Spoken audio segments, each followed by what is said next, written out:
Jadi apa yang kita nak cerita tadi yang saya kaitkan dengan isu kaunseling tadi ni, tuan-tuan dan puan-puan sekalian, kita nak bawa, kita nak buktikan kepada dunia bahawasanya benda kaunseling ni semua ni main daripada Nabi. Bagaimana cara Nabi menasihati tuan-tuan dan puan-puan sekalian? Nabi bezakan dari sudut usia. Kalau dalam peristiwa bulan puasa, contoh, bila datang seorang lelaki yang tua tanya, "Ya Rasulullah, boleh tak aku pucuk bini aku? Yang ni cium isteriku?" Kata Nabi, boleh. Bila mai orang muda, "Ya Rasulullah, boleh tak aku cium bini aku di siang Ramadan?" Tak boleh. Sahabat Nabi heran. Awak yang tua boleh, yang muda tak boleh. Jadi kata Nabi SAW pada sahabat, sesungguhnya yang tua ni dia lebih berjaya pegang jiwa dan nafsunya daripada yang muda. Yang kebanyakan yang muda ini mereka tidak sabar dan tak boleh kawal nafsu mereka. Nabi juga beza dalam sudut zaman, masa. Sebelum nak bercakap ni, Nabi bezakan dalam sudut sifat. Bila datang seorang lelaki yang meminta Nabi SAW menasihati dia, "Ya Rasulullah, nasihat aku." Dia main elok ya. Kata Nabi, "La taghdab, jangan marah."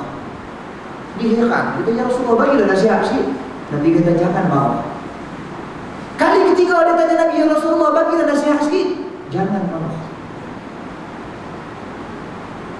Cara Nabi berkomunikasi. Kisah orang yang kencing dalam masjid, bagaimana para sahabat tengok. Kita kalau nampak orang pergi pancut dia, contohlah saya bagi tuan-tuan sekalian, apa kita nak buat? Hoi, hoi, menjerit daripada belakang. Kalau ada penyapu, kalau ada rehan pun kita balik lah. Apa nak buat kata gila? Nabi dah.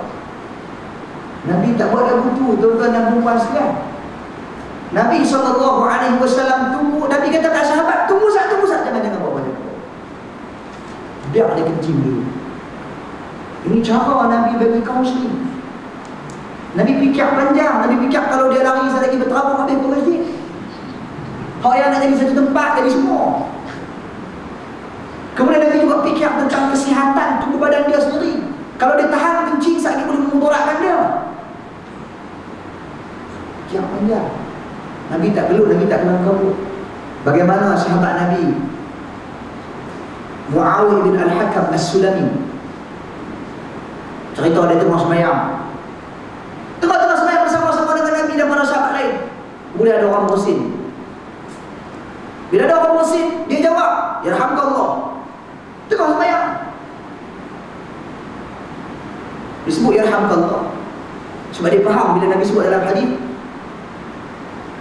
apabila seseorang itu bersin, maka jawablah bersin. Dia jawab alhamdulillah. Jadi orang lain yang tengah sembahyang ni pakat duk tengok lah. Nak abang pada sembahyang jangan bercakap. Tapi dia pun tak boleh nak cakap, dia pun tengok lah. Dia pakat tengok. Dia pun tak cerdik ke. Dia pun tak tahu juga, pakat tak tahu. Jadi pakat ada orang tengok, dia pun kata, "Wah, suklah ummiyah, celaka Muhammad." Tengok-tengok orang. Dia cakap. Habis-habis sembahyang, tuan-tuan sekalian. Ini nak kata Nabi. Kalau kita panggil siapa cakap tadi, tampak sebelah tu. Tu kita. Tapi Nabi dah. Nabi yang jadi imam. Nabi panggil, "Wahai Muawiyah, sembahyang ni bukan untuk bercakap. Sebaliknya sembahyang ni adalah untuk membaca Al-Quran, bertasbih dan bertakbir." Itu semua.